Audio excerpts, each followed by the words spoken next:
Today is a cheat day. Alam nyo na, time for steak. Kakain tayo ngayon. Controlled pa rin. Nahan natin ang bread. Sarap. Asang bread.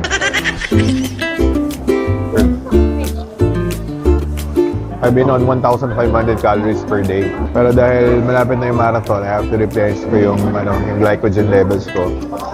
So, weekly, starting this month, mag-up na ako ng 2,000 calories para gradually. Ano yung nila, porterhouse, dry age steak. Natin kung sabi ba nila, isa sa mga the best ng mamu. Malambot siya, kamalasa. Up. Okay lang, enjoy natin yung mga ganitong things na special occasions.